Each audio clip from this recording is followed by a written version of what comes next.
आजकल के जिन प्रोफेशंस, जिन पेशों को आप जानते हैं, उनका कोई मतलब नहीं रह जाएगा। तो आप में से बहुत सारे लोग अपने जॉब से बाहर हो जाएंगे अगर आप कुछ ऐसा नहीं करते जिसे कमबख्त कोई मशीन नहीं कर सकती।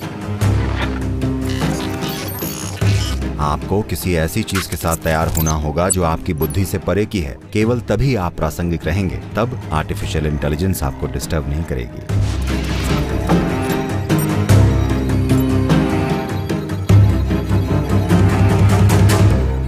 तो आज की तकनीकी दुनिया में हमें पता है कि आर्टिफिशियल इंटेलिजेंस और रोबोटिक्स हावी हो रहे हैं। ये सारी अत्याधुनिक तकनीकें हैं। तो आपका इन तकनीकों पर क्या विचार है?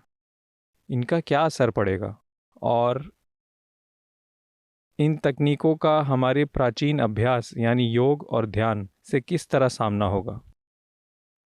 आपको यकीन है कि मैं हूं? क्योंकि पिछले 1-1.5 साल से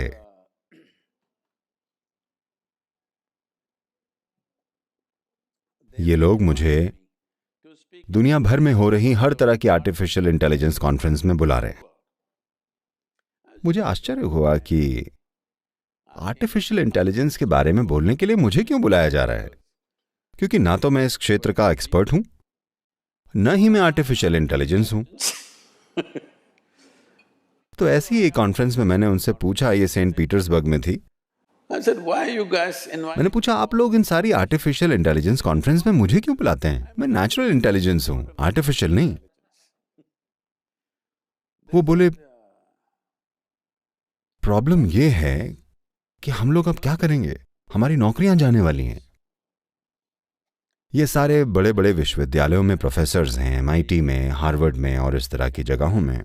ये लोग मुझसे पूछ रहे हैं कि अगले 10 सालों में हम लोग क्या करेंगे, क्योंकि वो सब कुछ जो हम जानते थे, जिसे अब तक पवित्र माना जाता था, अचानक से वो सब कुछ एक छोटी सी मशीन में आने वाला है।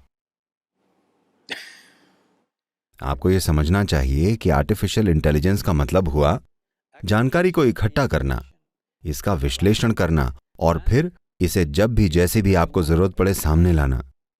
इस काम का इंसानी क्षमता के हिसाब से आने वाले दिनों में कोई मूल्य नहीं समझा जाएगा, क्योंकि एक छोटी सी मशीन इस काम को किसी भी इंसान से कहीं ज्यादा बेहतर कर लेगी।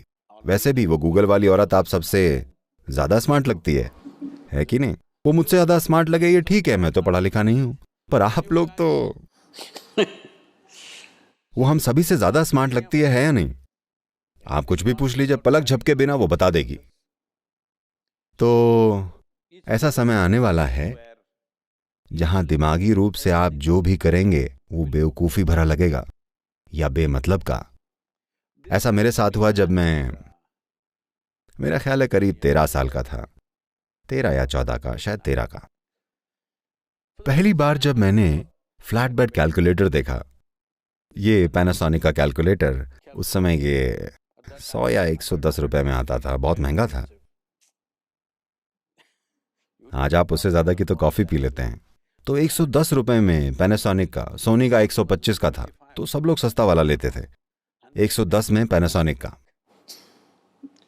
और उन्होंने मुझे दिखाया। मैंने तो कभी खरीदा नहीं था, किसी और ने खरीदा और मुझे दिखाया। टुक टुक टुक जवाब। तब पहला विचार जो मुझे आया वो ये कि मैं अपनी जिंदगी मैथ्स की क्लासों में क्यों बर्बाद कर रहा हूं। मैंने कहा, मुझे बस इसी की तो जरूरत है, मैथ्स की क्लासेस में जाने की नहीं। आप जो भी इससे पूछें, टुक टुक टुक, एक 100 रुपए की चीज आपको बता सकती है, तो ये 10 साल का टॉर्चर क्यों? ये अंकगणित और बीजगणित और हर तरह की चीजें क्यों? ये साइन थीटा, कॉस थीटा भी कर सकता है, या जो भी बकवास आप चाहें। मैंने तभी सोच लिया था, हमको एक ऐसी बड़ी सी मशीन बनानी चाहिए जो ये सब बकवास हल कर सके, ताकि मुझे स्कूल ना जाना पड़े। आखिरकार ये सपना सच हो रहा है। अगले 10 से 15 सालों में वो पढ़ाई लिखाई जिसे आप जानते हैं, आजकल जिन प्रोफेशंस, जिन पेशों को आप जानते हैं, उनका कोई मतलब नहीं रह जाएगा, क्योंकि आज उन्होंने इस तरह की मशीनें बना ली हैं। तो जब ऐसा हो जाएगा तो ऐसी ढेर सारी चीजें जिन्हें सीखने में हम कई साल खर्च कर रहे हैं निरर्थक हो जाएंगे।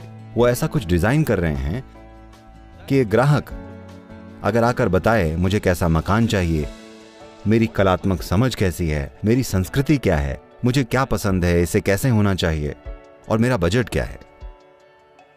एक मशीन घर का पूरा डिजाइन बना देगी, 10 अलग अलग चॉइसेस भी देगी जैसा आपको चाहिए, जिसमें पेंटिंग, दीवारों की हैंगिंग, फर्नीचर भी होगा और सारे काम के साथ।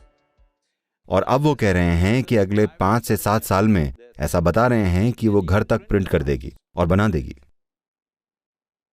तो आप लोग डिजाइन वालों की सोचिए। तो आप में से कई अपने जॉब से बाहर होंगे अगर आपने कुछ ऐसा नहीं किया जो कोई कमबख्त मशीन नहीं कर सकती। आप सभी को अभी से इसके लिए तैयार हो जाना चाहिए। आपको कुछ ऐसा काम करना आना चाहिए जो आपकी बुद्धि से परे हो। Human being has many layers of intelligence. Intellect is only a small part of it. एक इंसान में बुद्धि के कई आयाम होते हैं, दिमागी बुद्धि इसका बस एक छोटा सा हिस्सा है। इस समय हमारा एजुकेशन सिस्टम पूरी तरह से एक इंसान की तार्किक बुद्धि के विकास में लगा हुआ है और हम सोचते हैं कि जीने का ये एक सबसे भव्य तरीका है। नहीं, ये नहीं है। हम इस पर चर्चा कर सकते हैं अगर समय हो तो, पर योग सिस्टम में हम इंसानी बुद्धि को 16 हिस्सों में देखते हैं। अगर आप बुद्धि के दूसरे आयामों को खोजेंगे, केवल तभी आप प्रासंगिक रहेंगे। जब सब कुछ तार्किक है, तार्किक बुद्धि मतलब आपकी बुद्धि इकट्ठा की हुई जानकारी के बिना काम नहीं कर सकती। हाँ या नहीं? हेलो? आपकी तार्किक बुद्धि एकत्रित की गई जानकारी के बिना काम नहीं करती, ऐसा ही है ना? अब यह सारा जानकारी को इकट्ठा करना, उसका विश्लेषण करना और फिर उस पर काम करना, ये चीजें एक मशीन आपसे बेहतर कर लेंगी। एक इंसान से हमेशा गलतियां हो सकती हैं, जानकारी का हेरफेर हो सकता है, पर एक मशीन बिल्कुल स्पष्ट होती है, वो आसानी से यह सब कर लेगी। तो वो सब कुछ जो आप दिमाग के स्तर पर कर सकते हैं, उसका महत्व अगले 10 से 15 सालों में खत्म हो जाएगा। तो आपको किसी ऐसी चीज के साथ तैयार होना होगा जो आपकी तार्किक बुद्धि से परे है। जब मैं कहता हूं तार्किक बुद्धि से परे, तो इसे देखने के कई तरीके हैं। मैं एक आसान सा उदाहरण लेता हूं। आसान इसलिए क्योंकि अगर हम और जटिल चीजें देखेंगे तो हमें बहुत सारी खोजबीन करनी पड़ेगी। आज हमारे पास उतना समय नहीं है। तो उदाहरण के लिए, आज आपने लंच में क्या खाया था? मैगी। आप मैगी पर हैं?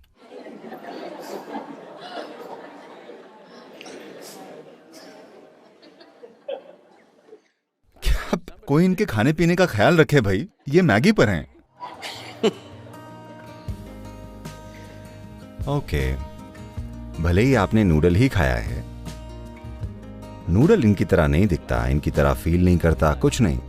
पर ये नूडल जो इन्होंने खाया था, वो 3 से 4 घंटों में ये मैगी नूडल एक इंसान बन गया है कि नहीं? हाँ, एक हिस्सा है ना? ये सिस्टम का एक हिस्सा बन गया है। So you are manufacturing. तो आप इतनी जटिल मशीन का निर्माण मैगी नूडल से कर रहे हैं।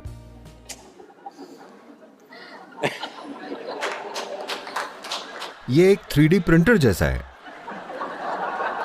आपने इसमें मैगी नूडल डाला? नहीं, मैं मैगी नूडल से नहीं बना हूं, ओके? मैं इससे बेहतर चीजें खाता हूं। But you put a chapati into this becomes a human body.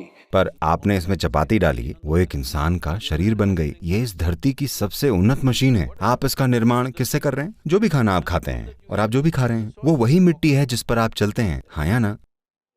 और ये उठकर खड़ी है। क्या ये एक 3D प्रिंटर नहीं है? हेलो? क्या बुद्धि का ये आयाम आपके अंदर नहीं है? आपके दिमाग में भी नहीं, आपके पेट में है। हाँ, है तो। ये है। तो सिर्फ तभी अगर आप सचेतन बुद्धि के इस आयाम तक पहुंच गए तो आप एक जादुई जीवन जिएंगे, है ना? तब आर्टिफिशियल इंटेलिजेंस आपको डिस्टर्ब नहीं करेगी। आप बहुत खुश होंगे, क्योंकि अगर सारे चाकरी वाले काम मशीनें करेंगी, दुनिया कितनी सुंदर होगी। मुझे तो इसका इंतजार है।